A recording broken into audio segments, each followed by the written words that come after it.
Ignacio Martín Lerma, profesor de prehistoria de la Universidad de Murcia, arqueólogo, divulgador científico. Muchas gracias por prestarte a participar en este ciclo. Muchas gracias a ti, Héctor. Es un placer siempre hablar contigo y más en una causa tan bonita y tan necesaria como esta en estos momentos de crisis. Ignacio, tú eres comunicador antes incluso de que eso fuera tendencia en nuestro ámbito de la universidad, de la arqueología.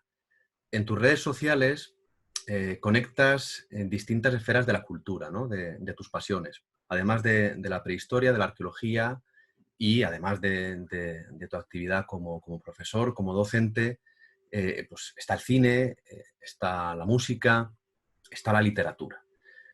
Además, eres vicedecano de Cultura y de Comunicación de nuestra universidad, de nuestra Facultad de Letras, y por tanto, como tal, pues te encargas de las redes sociales de la Facultad de Letras de la Universidad de Murcia.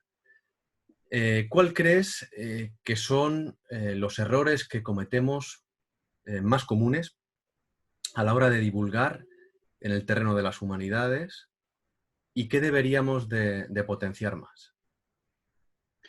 Pues mira, yo siempre he tenido claro que la divulgación era completamente fundamental en el ámbito de la ciencia, ¿no? Como dices, incluso al principio cuando no se le llamaba ni divulgación o transferencia, esos términos que ahora están pues, tan de moda. El error yo creo que es ese, precisamente, el centrarnos demasiado en nuestros artículos, en nuestras investigaciones, en nuestras excavaciones, y no tiene por qué ser así, y más nosotros, Héctor, tú lo sabes, nosotros nos dedicamos a la historia, que es algo universal, algo que pertenece a todo el mundo. Son nuestros orígenes, y por eso la divulgación de nuestra historia no puede ser algo secundario, es algo que es necesario y que pertenece a nuestro trabajo, no puede quedarse en el cajón de un laboratorio. Con respecto a qué debemos potenciar, yo creo que más que potenciar, nos tenemos que dar cuenta de una virtud, ¿no? Y es que los que hacemos divulgación histórica o divulgación prehistórica, en mi caso, pues tenemos algo que no tiene la mayoría de divulgadores que se dedican al ámbito de las ciencias, ¿no? Y es que todos, yo creo que todos los que nos subimos a un estrado debemos tener lo que se denomina un storytelling, ¿no? Una historia que enganche a la gente, ¿no? Una especie de cuento que haga a la gente sumergirse en tus palabras.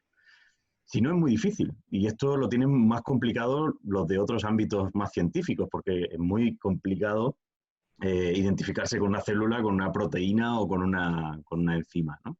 Pero nosotros eso lo tenemos. Trabajamos con la historia con mayúsculas, ¿no? La nuestra, la historia de los seres humanos, la historia de la vida. Y eso es lo que convierte, yo creo que a los divulgadores de la historia en armas cargadas de futuro, ¿no? Tenemos mucha divulgación por hacer y encima con una virtud que es que estamos divulgando algo que nos interesa y que nos afecta a todos. Fíjate que estas semanas de clausura, o meses, hemos visto numerosas iniciativas de visitas virtuales a museos, a monumentos. La virtualización es un recurso utilísimo, además muy llamativo, que también hace, por tanto, de alguna manera ayuda a difundir nuestro trabajo, a hacerlo más atractivo. Y además, en relación pues ya con el patrimonio, ayuda a acercar la cultura, ¿no? a todas partes, a todo el mundo. Y en situaciones como la actual, pues ha supuesto una vía de escape para mucha gente, ¿no? Incluso hay gente que ha descubierto eh, aficiones que no sabía que tenía, ¿no? Gracias a ese acercamiento del patrimonio. ¿Tú crees que la simulación puede sustituir a la experiencia real? Difícil pregunta. A ver, mi primera respuesta, yo creo que así, sin pensarlo mucho, es claramente no. ¿No? Emular, y más en un caso como los que hacemos paleolíticos, ¿no? Emular lo que sentimos al entrar a una cueva, la temperatura, la humedad, pues todos esos seres vivos que allí existen, las sensaciones, los miedos, todo eso es imposible de reproducir. Ahora, es verdad que si activo mi faceta como divulgador, pues creo que sí que es totalmente necesario este tipo de experiencia.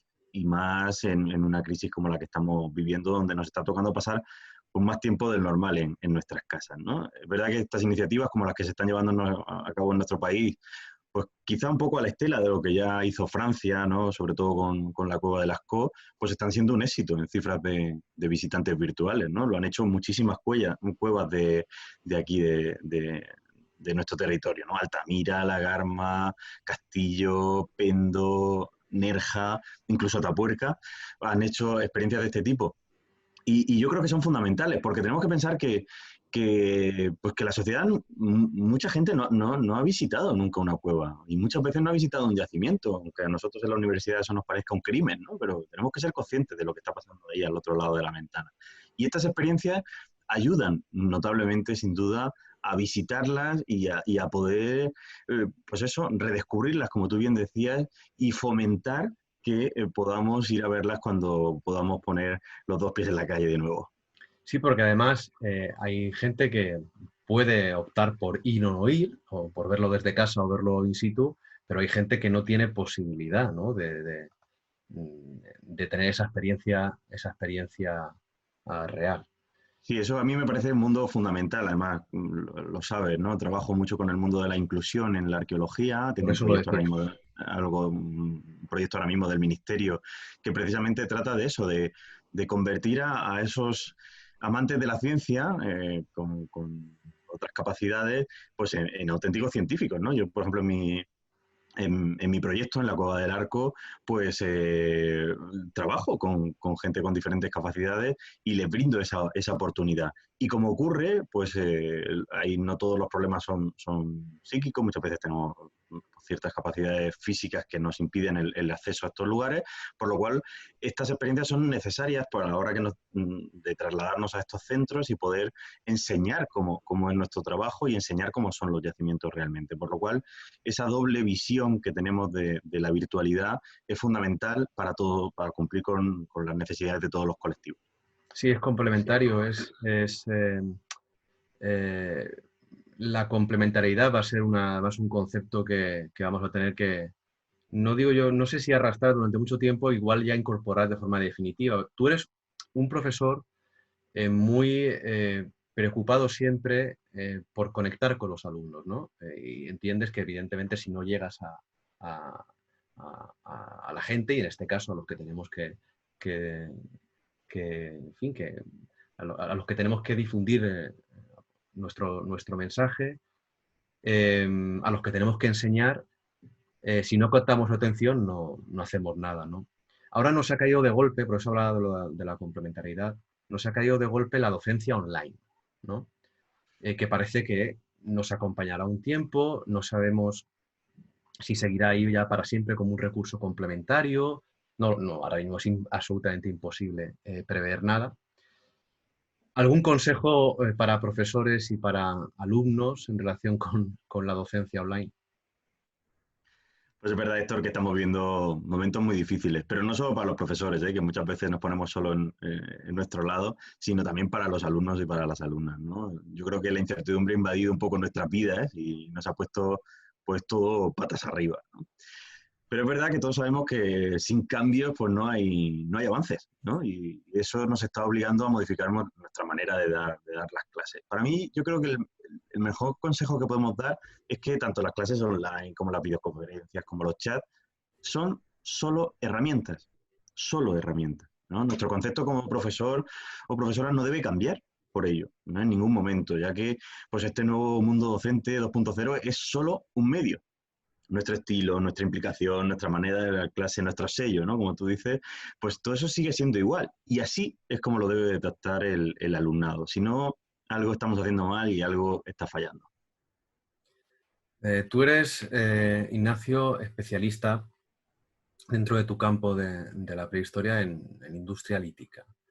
Es decir, para que la gente nos entienda, en las primeras herramientas fabricadas por el ser humano, ¿no? Un piedrólogo, vamos. Llevamos años de revolución tecnológica, estas últimas, no sé si decir última década, últimas 2 décadas, y además de la que creo que no somos, o la gente no es lo suficientemente consciente, ¿no? ¿Tú dónde crees que está el techo en la creatividad humana? Y si crees qué catástrofes como la actual pueden pueden servir para acelerar transformaciones o innovaciones en biotecnología, o irán más destinadas al control y a la comunicación. Ya, pregunta compleja, ¿eh, Héctor? A ver, es verdad que todas las revoluciones que se han producido a lo largo de la historia generan cambios importantísimos, ¿no? Y esto ocurrió también en la prehistoria. Mira, me viene a la mente ahora, sin ir más lejos, y aunque no te voy a engañar, discrepo con ciertos enfoques del libro, pues el bestseller de Yuval Noah Harari, el de Sapiens, precisamente intenta marcar los diferentes estadios de nuestra especie en función de esas revoluciones de las que tú hablas, ¿no? En concreto, y si no recuerdo mal, él establece 3 revoluciones: la cognitiva, la agrícola y la científica, ¿no? Con esto puedo estar más o menos de acuerdo y ya me conoces, pero sí que es verdad que me parece muy importante ver que de esos 3 estadios, dos, exactamente dos, se producen en la prehistoria. O sea, y fíjate lo importante, ¿no? En la parte agrícola, en el Neolítico, hace unos 6.000 años aproximadamente, y la cognitiva en la prehistoria más antigua. Podemos llegar a empezar hace 2,5 millones de años. Pues es verdad que todo esto está de total actualidad, y más en estos momentos de crisis, donde nos pensamos que eso, que los humanos modernos, los sapiens, pues somos los únicos inteligentes y somos los que dominamos el mundo, y de pronto pues estas cosas nos azotan, ¿no? Y nos dejan en una esquina del cuarto ahí un poco aletargados, ¿no? Es verdad que la creatividad, la capacidad simbólica, la capacidad tecnológica se retrotrae muchísimos años, ¿no? Totalmente actual el debate de si los neandertales pintaban o no hace 40.000, 45.000 años, ¿no? Es verdad que este reflejo, como bien comentaba, yo lo estudio a través de la lítica, ¿no? Y creo que la lítica es fundamental porque nos da pues una imagen de cómo era su mente, cómo eran sus procesos, cómo eran sus capacidades y sobre todo cómo es esa aceleración tecnológica, ¿no? Es muy interesante, o por lo menos para mí lo es, acercarnos a estos grupos prehistóricos y ver, pues eso, cómo a través de las herramientas, de su tecnología, pues realmente eran, ¿no? Cómo eran, ¿no? Cómo funcionaban, ¿no? Como sociedad.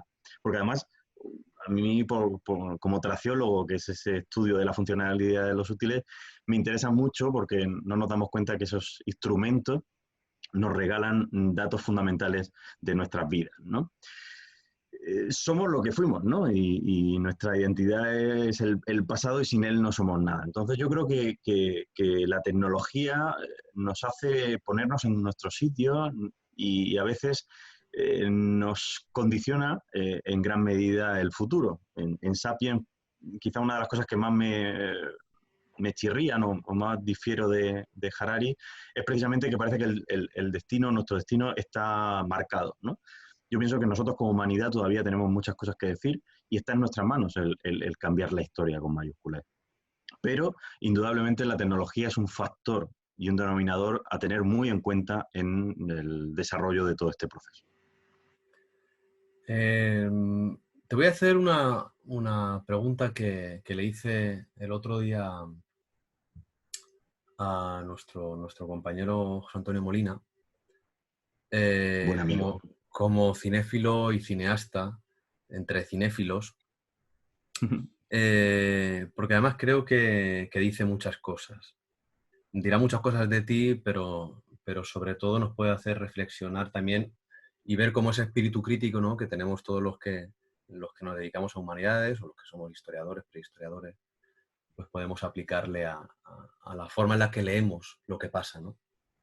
Y la forma en la que interpretamos la ficción, y la forma en la que la ficción, la narrativa, también nos ayuda a conocernos, ¿no? Exactamente. ¿Qué personaje de película te gustaría ser en una situación como la actual, y por qué? ¡Guau! Buena pregunta. Pues a ver, como bien sabes, soy director de cine, por lo cual pues a veces tengo un problema, y es que me cuesta meterme dentro del mundo de las películas, ¿no? De las historias, porque a veces cuando tienes esa parte técnica aquí en el cerebro es complicado. Por lo cual esa pregunta me descoloca un poco, porque muy pocas veces me identifico porque no dejo de ver todo el circo y todo el teatro que montamos la gente que hacemos séptimo arte para contar historias, pensando más que en nosotros, en el propio espectador.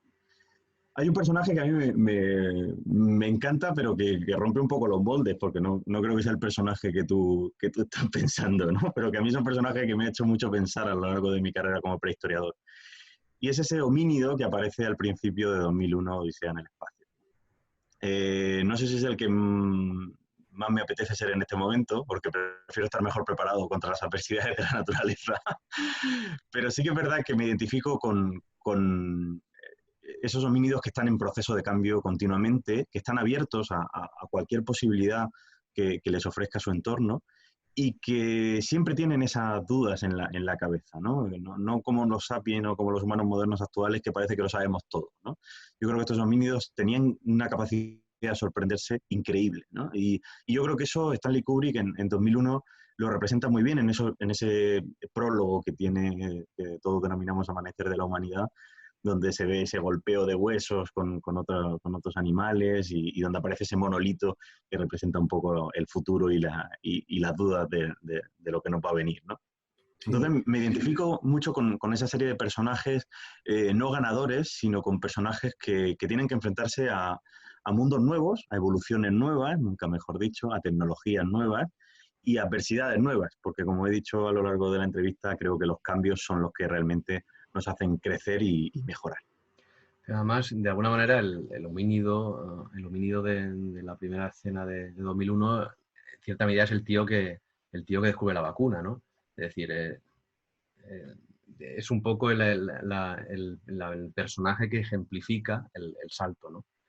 Eh, Exactamente, mira, él la mismo, adaptación. cuando de pronto, claro, la adaptación, él de pronto venimos de un mundo en el que la naturaleza nos gana el combate de boxeo, ¿no? O somos al menos uno más de ese combate. Y de pronto se da cuenta que utilizando uno de los propios huesos que la fauna nos deja cuando fallecen estos animales, somos capaces de romper al enemigo, ¿no? Y esa imagen visual, sin textos, sin palabras, es muy potente porque es el resumen de nuestra historia, ¿no? Del cambio y, como he dicho antes, de la evolución. Sí, la cuestión es qué hacemos con HAL, ¿no? Eh, Exactamente. en el mundo Pero en bueno, el en que nos eso movemos. nuestra labor, Héctor, como historiadores que somos, es mirar al pasado y en función de eso intentar responder al futuro. Pero para HAL creo que hay otras profesiones más adecuadas que la nuestra. El fenómeno Kubrick. Bueno, llevamos semanas indiscutiblemente muy duras, ¿no? A diversos niveles, muy complejas y, por supuesto, aparte de ese dolor, ¿no? De quienes han perdido a seres queridos y no han podido ni siquiera eh, cumplir con el duelo o la preocupación del que se ha quedado sin trabajo, eh, o tiene su negocio congelado, ¿no? Quizá lo peor, dicen los psicólogos, ¿no? Que es esa sensación de angustia de cara al futuro, ¿no? Ese estado continuo de incertidumbre, ¿no? A diferencia de un trauma que por lo general es a toro pasado, es decir, uno sufre una experiencia traumática y el tiempo posterior en el que sufre, ¿no? Lo dedica desde digamos, una situación que va mejorando a ir de alguna manera superando ese trauma. Nosotros estamos como en una situación a la inversa, ¿no? Que cada vez parece que vamos añadiendo más angustia, más angustia, más angustia, ¿no? Y no vemos el fin y tenemos esa incertidumbre, no sabemos hacia dónde nos dirigimos. Exactamente. Tú eres una persona que innegablemente, ya lo ha visto todo el mundo, desprende positividad, ¿no? Eres una persona a la que uno recuerda siempre con una sonrisa. Y nos va a hacer mucha falta eso para superar todo esto o para resistir sin volvernos locos, ¿no? Mucha positividad. Pero sin abandonar el realismo, sin caer en mantras igual quizá estériles y contraproducentes del tipo todo va a salir bien, ¿no? Yo te quería decir, o quería terminar un poco esta charla, esta entrevista, que nos dijeras a qué mensaje o qué idea positiva realista nos podemos aferrar de cara al futuro? Pues mira, yo creo que a esa angustia que tú has narrado muy bien y vamos, que estamos viviendo todos, porque todos tenemos o familiares que están viviendo situaciones complicadas o conocidos o amigos, pues yo creo que a la sensación de angustia hay que sumar la de soledad, que yo creo que es una sensación dura, que no estamos muy acostumbrados. Una cosa es decir que uno se siente solo y otra es estar solo, aislado en una casa, sin poder ver a nadie durante muchísimos días, ¿no? Eso, haciendo un poco de, pues eso, de regresión al pasado, tuvo que ser algo muy común, ¿no? De pronto llegaban las glaciaciones, de pronto había cambios, lógicamente, en el paleoambiente, y eso está haciendo condicionar nuestra manera de entender la vida totalmente. Entonces, esto que nos está haciendo ser un poco más prehistóricos, ¿no? O al menos entender o empatizar más con el mundo de la prehistoria, pues nos está viniendo muy bien para recordar que lo que decíamos antes, que no somos vulnerables. Pero a pesar de eso, de ser realistas, de ser conscientes de que la naturaleza todavía tiene mucho que decir y que cuando dice aquí estoy es muy difícil pararla, ¿no? Y esto lo sabemos también por otras catástrofes naturales que hemos vivido, incluso en nuestra propia región de Murcia, pues la unión con tus seres queridos, lo simbólico, las creencias, todo eso que a mí me gusta denominar como arqueología invisible, todo eso que muchas veces no nos deja ningún rastro a los arqueólogos, mala pata, porque nos daría muchísima información y pues, no nos aporta una gran cantidad de restos, pero que realmente nos están condicionando nuestro día a día. Y yo creo que eso es fundamental en estos momentos, acudir a todo eso, a saber que tus amigos son tus amigos a pesar de que no te lo recuerden todos los días o a pesar de que no les puedas abrazar todos los días, ¿no? Yo creo que ahora más que nunca nos tenemos que aferrar a esas cosas y nos hará abrazar con más fuerza lo material, lo personal y todo eso que nos está esperando pues, al otro lado de la puerta cuando esta situación se acabe, ¿no? Vuelvo a repetir, creo que es la tercera vez que lo digo a lo largo de la entrevista, pero los cambios son importantes para crecer y yo creo que nadie se va a quedar indiferente después de esta situación y todos, ya no solo hablo a nivel de investigadores, sino a nivel de personas, que al fin y al cabo lo somos antes que arqueólogos, pues vamos a ver nuestro entorno de otra manera y con otros ojos. Muy bien, Ignacio. A mí me gusta decir que la mayor parte de nuestra historia es prehistoria, ¿no? Tú ¿Qué razón tienes? lo has sugerido así antes y el futuro ya veremos cómo lo organizamos, ¿no? Lo importante es que no perdamos quizá la capacidad, ¿no? de darle vueltas a todo, ¿no? Y de pensar, porque a veces cuando uno dedica mucho tiempo a pensar, de vez en cuando tiene una buena idea, ¿no? Exactamente. Y bienvenidas son las buenas ideas de virólogos, de biólogos y de historiadores también, ¿no? Muchas gracias, Ignacio. Muchas gracias. Y nos vemos pronto, ¿eh? Héctor, muchas gracias a ti y sobre todo pues gracias por apoyar este tipo de formatos que son tan necesarios y que al fin y al cabo, además de enseñarnos algún dato histórico que nos pueda venir bien a todos para nuestro conocimiento, nos acerca como personas, que yo creo que es lo más importante que hay en esta vida. Muchas gracias. Hasta luego.